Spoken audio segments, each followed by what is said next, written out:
Assalamualaikum warahmatullahi wabarakatuh. Waalaikumsalam warahmatullahi wabarakatuh. Bertemu lagi bersama Bunda Ina.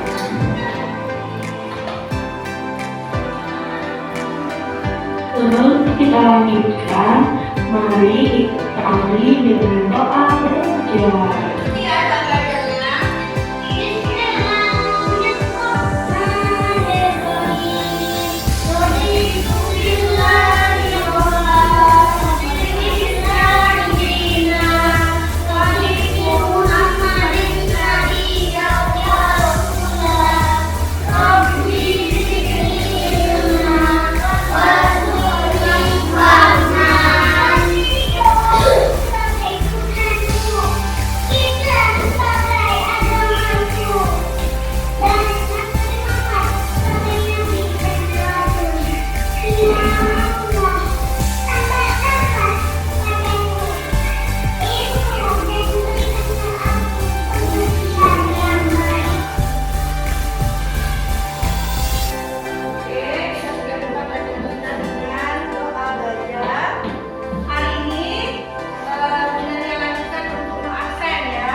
Pembelajaran kita hari ini menekankan kemampuan mengenal huruf hijaiyah dan harokatnya, huruf hijaiyah bersambung, dan kemampuan membaca surat-surat pendek Al-Quran dengan baik.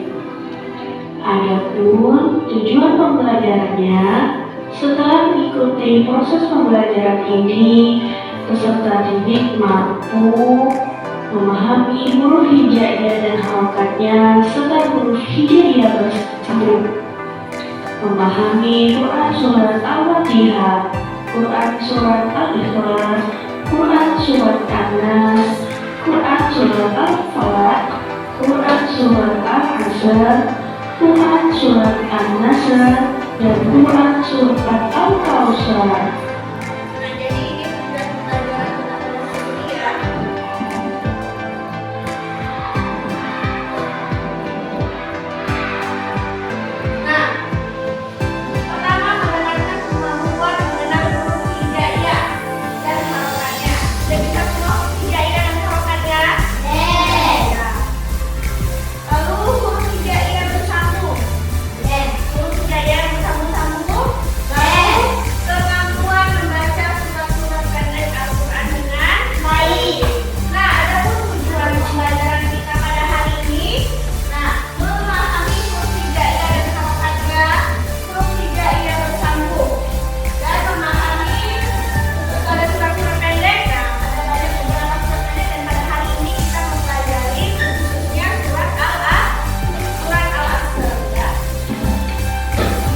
Dan Quran surat Al-Kautsar. Surah Al-Asr memiliki arti masa atau waktu. Surah Al-Asr termasuk golongan surah Makkiyah. yaitu wahyu yang turun di kota Mekah. Nah, surah Al-Asr ini terdiri dari 3 ayat. Jadi kita kenalan ya sama surat Al-Asr.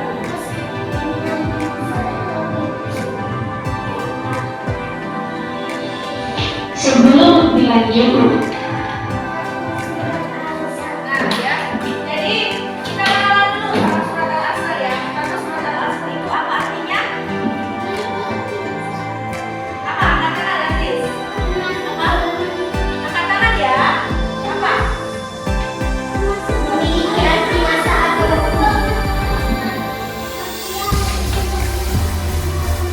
Ya, pertama surat Al-Asr memiliki arti masa atau waktu dulu ya. Jadi surat Al-Asr itu bicara tentang waktu. Nah, kedua, surat Al-Asr termasuk golongan surat Makkiyah. Apa arti Makkiyah? Yaitu waktu yang turun di kota Mekah. Jadi surat Al-Asr ini turun di kota Mekah ya. Dan yang terakhir, surat Al-Asr terdiri dari berapa ayat? 3 ayat ya. sebelum lebih lanjut mempelajari surah Al-Asr, yuk kita ikut surah Al-Asr terlebih dahulu.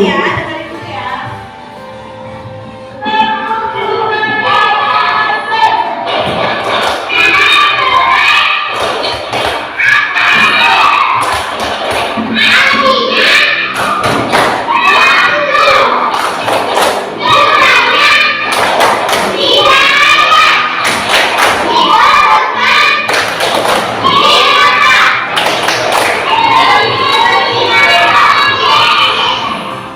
Bisa?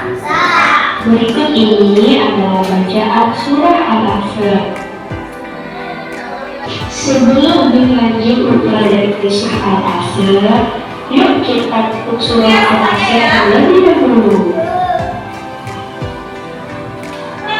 Surat Al-Asr. Nama surat Al-Asr. Artinya waktu. Jumlahnya 3 ayat.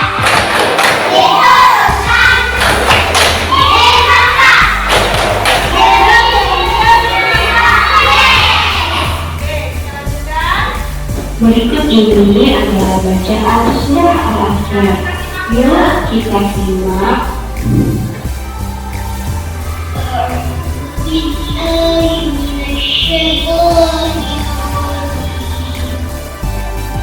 Bismillahirrahmanirrahim.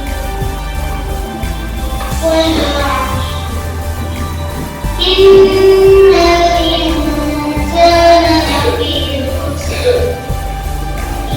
Alladzina amanu wa 'amilus solihati wa tawasaw bil haqqi wa tawasaw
diriwayatkan dari At-Tabarani dari Ubaidillah bin Hafiz. Apabila dua orang sahabat bertemu, keduanya tidak terpisah sebelum salah seorang dari mereka membaca surat Al-Asr. Lalu salah seorang dari mereka mengucapkan salam kepada yang lain. Nah, jadi pada masa Rasulullah dan pada masa sahabat dulu ya, yang bagus tadi ya. Jadi pada masa sahabat dulu diriwayatkan dari At-Tabarani dari Ubaidillah bin Hafiz. Jadi apabila ada dua orang sahabat bertemu ya, misalnya ya, Rahman sama Thomas bertemu ya, misalnya ya, keduanya tidak berpisah sebelum salah seorang dari mereka membaca surat Al-Asr. Jadi ketika mereka mau berpisah ya, seperti kita pulang sekolah, kita mau berpisah kan, pulang ke rumah sendiri masing-masing ya. Nah, kita membaca surat Al-Asr terlebih dahulu ya. Lalu salah seorang dari mereka mengucapkan salam kepada yang lain. Terus kalian mengucapkan salam, benar nggak? Pulang sekolah ya, bunyi bel, saatnya kembali ke rumah masing-masing. Terus kalian semua bersiap-siap berdoa, membaca surat Al-Asr. Setelah itu kalian masih siap berdiri, terus memberi salam ya kan? Nah, memberi salam sama seperti hadis ini. Berarti kalian selama ini menjalankan hadis ini ya. Nah, secara kalian tidak sadar, sebelumnya kalian tahu nggak riwayat ini? Belum tahu kan, baru tahu hari ini. Nah, jadi rupanya kalian sudah menjalankan sunnah ini ya selama ini. Cuma kalian baru sadar aja hari ini ya. Riwayat Al-Baihaqi. Setelah kita mempelajari surah Al-Asr, tentu saja ada hikmah yang bisa kita ambil. Di antaranya adalah senantiasa mengisi waktu dan amal kebaikan, senantiasa saling menasihati kepada kebaikan, menerima nasihat dan mau mengenalkannya, dan senantiasa bersabar dalam menghadapi musuh.